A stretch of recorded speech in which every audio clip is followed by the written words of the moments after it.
We had a great call. It lasted almost 2 hours. Well, you have a situation. We have a lot of guns pointing at each other, foolishly. Russia has the advantage, as you know. They have encircled about 2,500 soldiers.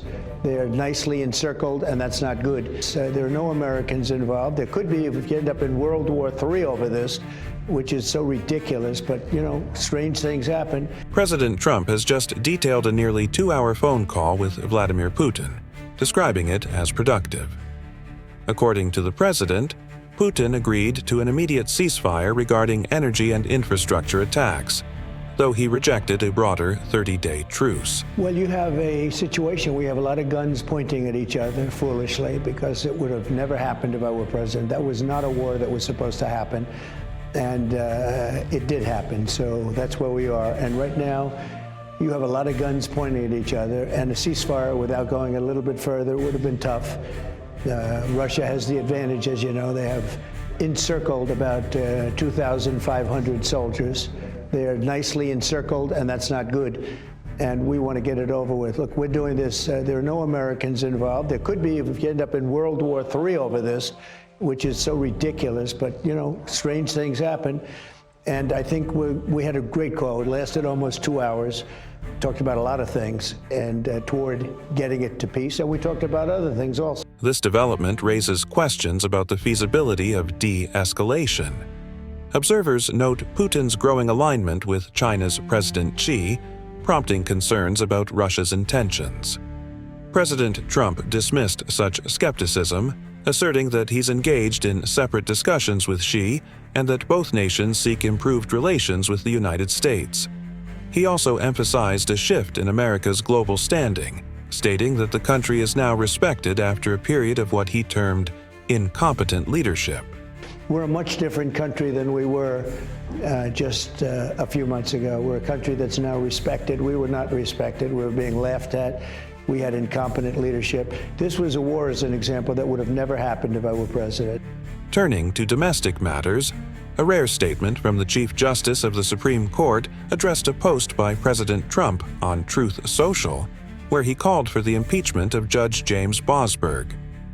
The judge had ordered the halt of deportation flights to El Salvador, affecting individuals the president described as murderers and gang leaders. The Chief Justice cautioned that impeachment is reserved for extraordinary circumstances, not mere disagreements with judicial decisions. President Trump responded firmly.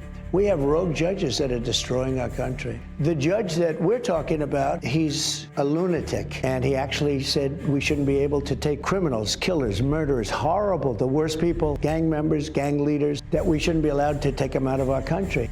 Next, mentioning the Department of Government Efficiency, or DOGE, a key initiative led by President Trump and Elon Musk to reduce federal waste, President Trump referred to a federal judge in Maryland, Theodore Chang, who recently ruled against the administration's attempt to dismantle U.S. aid, mandating its reinstatement. The president condemned the decision. Look at the fraud that we've caught. We've caught so much fraud, so much waste, so many employees that never showed up to work, and we have a judge from a very liberal state who ruled like that. So bad for our country. So I guess they closed the department. They're going to have to reopen the department. Well, we'll be appealing it, I guess. Not I guess, I guarantee you. We will be appealing it. This ruling has fueled a contentious legal battle, with the administration vowing to fight back through appeals. Supporters argue it's a necessary reform, while detractors see it as an overreach, a debate playing out across social media. Amid these challenges, President Trump framed his leadership as part of an unprecedented political movement, asserting that support for his agenda is at historic highs. He hinted at a future White House visit for the returning astronauts once they recover from their extended time in space. So when I came in office, I said, Elon, we got to get them out. You have a rocket ship handy? How many people have a rocket? And Biden left them up. He abandoned them. You know, we could have done this sooner, but Biden didn't want to because he was embarrassed by what happened. So they were up there. They were supposed to be there for a few days. They were there for many months. And now they're coming back. But think of it. Elon's able to do that with his genius, and you have people that hate it. And I really believe these are people that hate our country. It's a big problem. But you know, there aren't so many of them. There are many more that love our country. And they love our country now more than they have maybe ever in their lives. There's never been a movement like MAGA, like America First, call it whatever you want to call it. This is the greatest movement in the history of politics. In a surprising move, President Donald Trump has ordered the immediate termination of Secret Service protection for Hunter and Ashley Biden, the adult children of former President Joe Biden. This decision comes amidst Trump's criticism of what he describes as the excessive use of taxpayer-funded resources for their security. Trump highlighted that Hunter Biden was accompanied by 18 Secret Service agents during a recent vacation in South Africa, labeling this level of protection as ridiculous. Please be advised that, effective immediately, Hunter Biden will no longer receive Secret Service protection. Similarly, Ashley Biden, who had 13 agents assigned to her security, will also lose her protection. Likewise, Ashley Biden, who has 13 agents, will be taken off the list. Under U.S. federal law, former presidents and their spouses receive lifelong Secret Service protection.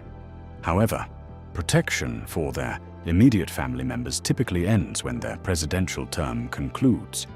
Both Trump and Biden had extended Secret Service protection to their adult children for 6 months after leaving office, a practice that, while not mandated, is not uncommon. In 2021, Trump extended Secret Service protection for his own adult children for 6 months post-presidency, a move that reportedly cost taxpayers approximately $1.7 million. The Secret Service has acknowledged Trump's decision and is coordinating with the White House to implement these changes promptly. We are aware of the President's decision to terminate protection for Hunter and Ashley Biden. The Secret Service will comply and is actively working with the protective details and the White House to ensure compliance as soon as possible. As of now, there has been no official response from Joe Biden's office regarding this development. This action is perceived by some as part of a broader pattern of political retribution, especially considering Trump's recent declaration voiding certain pardons issued by Biden before leaving office. Earlier on Monday, Trump declared that pardons issued by the former president before the end of his term were void. Critics argue that such moves could set concerning precedents, while supporters believe they are necessary corrections. As this story unfolds, it raises questions about the balance between security protocols and political dynamics in the United States. Stay informed. Subscribe for more updates.